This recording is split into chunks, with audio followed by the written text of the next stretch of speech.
Danny. Danny Spy, with an I, private eye. You may not know me, but that's not important. All you need to know is that I'm the greatest detective in the world. I'll explain more about myself later. I remember my first case in the Big Swamp, or whatever they call New Orleans. I had just moved from Atlanta, where there was far too much crime, and I figured I needed a change of pace. My life in New Orleans all began one day, when I was trying to buy a new car. My old one was destroyed in an accident after a minor malfunction. Yes, that's good, but what kind of engine does it have? 405, that's outrageous. I can't outrun the bad guys with that. 450, now that's a little better. But I was hoping for a 490 or even a 560. No, I don't want ABS. I can't do it for that. No, fine, fix it. What's the mileage? 4 miles a gallon? Oh, that's better than I thought. Oh, gallons per mile, gotcha. But I'll need a 150-gallon tank. I don't care if it's impossible, fix it! Thanks. I'll pick it up as soon as I can grab a cab. Yeah. Yeah! Yeah, in 20s. No! Yeah. Bye. I was at the office finishing up some paperwork when I was interrupted by a visitor. Alert. Possible customer approaching. Blonde. Should be easy money. Oh, come in! Are you a detective? I'm not sure how she knew it.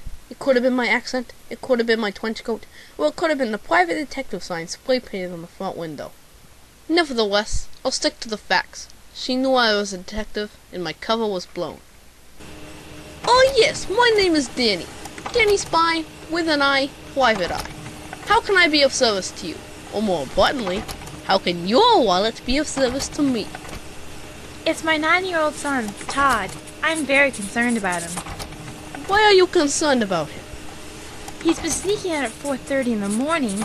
Let me guess, you want to know what he's up to. Yes, he's normally a very good son. I just don't know what he's been doing. Don't worry, I'll find out. And your name is?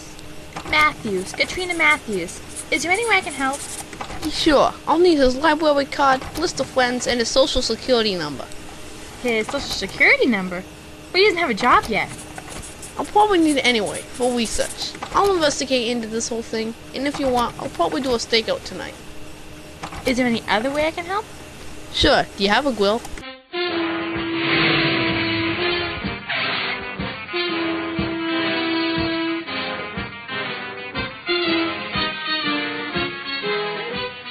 So that was the plan. I was to do a stakeout at the Matthews residence. As smart and cunning as I was, I figured I could crack the case pretty easy without spilling all the beans. But before the stakeout, I had to stop by the grocery store and get some beef. I'd also have to stop by and say hi to my friends at the bomb range and see if they could rig up an anti-theft device for my new car. At around 11 p.m., I arrived at the Matthews house. I parked out back and snuck up through the alley so I wouldn't attract attention.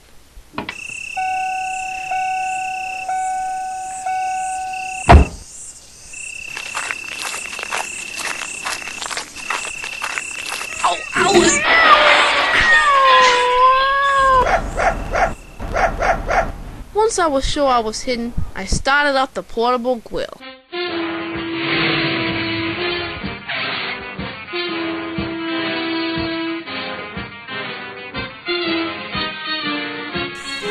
This is tender. This is juicy. Blech!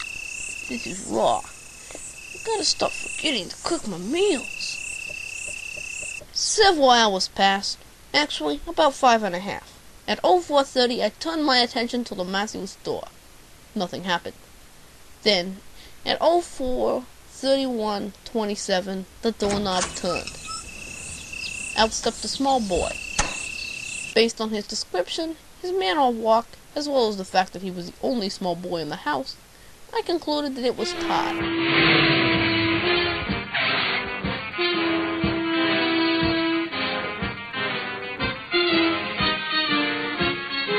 To make a long story short, I followed the young boy to the parking lot of the Louisiana Weekly. I think it was a newspaper company, but I wasn't sure.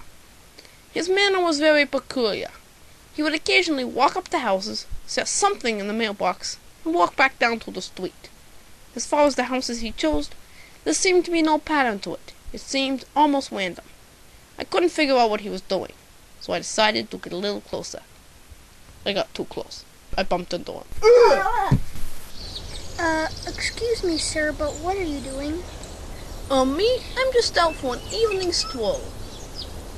With an umbrella, and it's morning, and sir, you've been following me for 45 minutes. Oh, right. If you must know, I'm Danny. Danny Spy, with an eye, private eye. And as for the umbrella, how else would I go undercover? Now as for you, what would you be doing at 05/16/42, or 5:15 in the morning? Delivering papers? And how did you get this job? I have a friend that got me this job. I'm afraid you're going to have to come downtown with me and answer some questions. What if I don't want to go? Then you'll have to stay right here. Get the picture? Not really. Okay, then I'll have to ask the questions here. I guess we'll go through the 3 W's. Number 1, who has been sneaking out at 4:30 in the morning? But you already knew that. Me. Good point, but we need to stick to my strategy so we can assess the solution and hopefully come up with a situation. I think you got those two mixed up. Maybe so. Number 2, when have you been sneaking out? You already knew that too. Good point. To make a very long story short, after about an hour, I found out that one of Todd's friends was going for a month vacation and asked Todd to fill in for him. Todd saw this as an opportunity to earn the money he needed to buy his mother a gift for her birthday. He wanted it to be a surprise, and that's why he didn't tell his mom. I know he probably had good intentions, but his actions were questionable. He could have taken it around only with his mother's permission. After all, what mother wouldn't take safety over a gift? And even in the nicer sections, New Orleans is a rough city.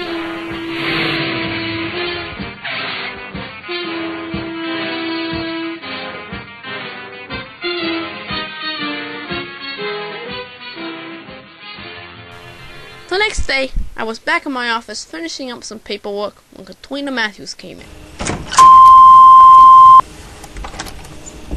I just want to thank you for all you did to crack this case. Oh, no problem. Oh, by the way, I have a bill for you here. Okay, sure. What? This amount? I gotta make a living. I'll never be able to afford that much. Okay, let me see. I can bring it down to $100 a month for 36 months. Now wait a second. To make a very, very long story short, after we had finally negotiated an agreeable amount, I decided to hop in my car and get myself a deep dish banana pineapple pizza. Special order.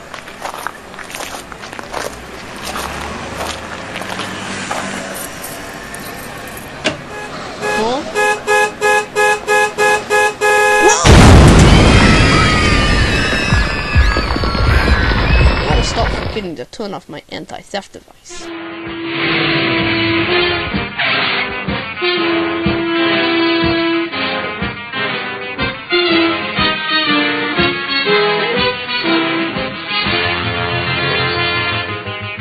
Danny Spy and the 430 Kid was written by Andrew Brown. Our voice talents included Andrew Brown as Danny Spy, Elizabeth Brown as Katrina Matthews, Jeremy Rulo as Todd Matthews, and Microsoft Annie as the computer. Our executive producer was Nathaniel Brown. Our sound designers were Nathaniel Brown and Elizabeth Brown. Danny Spy and the 430 Kid was produced by Amateur Productions. For more information, visit www.amateurproductions.blogspot.com. Thank you for listening.